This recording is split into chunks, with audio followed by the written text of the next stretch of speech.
Thank you for coming. My name is Aji. I'm originally from the Gambia, and I'm a nursing major. I'm a senior nursing major. Okay.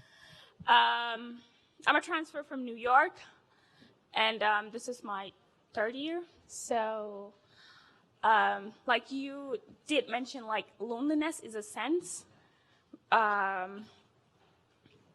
So, like, I have been here for 3 days, and I've been nurtured to be around people. And, like, even when I was in New York, friends around.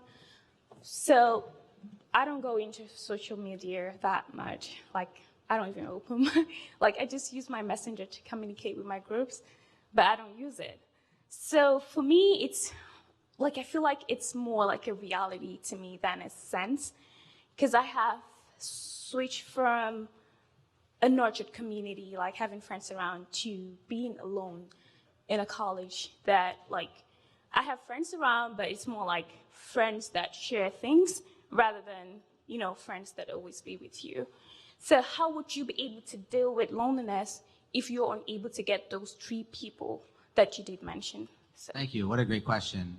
The question was, if you are feeling lonely and you don't have those 3 people, how can you deal with loneliness?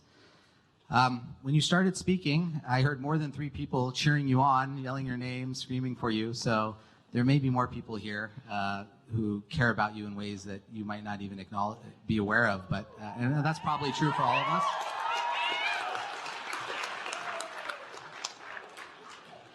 I would say, you know, there is some value in the struggle. There is some value in the loneliness. There is some value in building resiliency. There is some value in asking these questions and thinking about what the answers might be.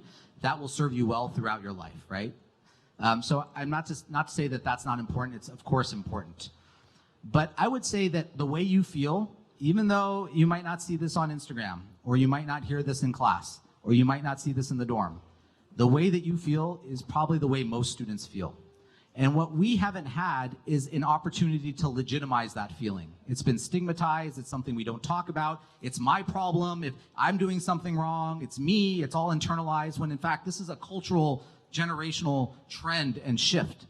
So I think you will find that if you are honest with your friends and peers here in the way that you've been honest, really, you've been honest in front of the college today, people will reciprocate that to you. And what I have found is that when I'm lonely and I ask about other people and I try to do something for other people, I get that back. I get it right back. And people are really thirsty to have a conversation that actually matters. Martin Luther King Jr. said that we start to die when we stop thinking about things that matter. What matters is love and connection and humanity and being there for each other. And when you start to model that for others, I think that you can be more proactive than you think. It's hard when you're feeling this way to be proactive. It's hard to put yourself out there. We're all very vulnerable when we do that. But what I have found more often than not is when I do that, I get more back. And that's how instead of waiting for the friend to come to me, I try to encourage, I try to be the friend that someone comes to, right?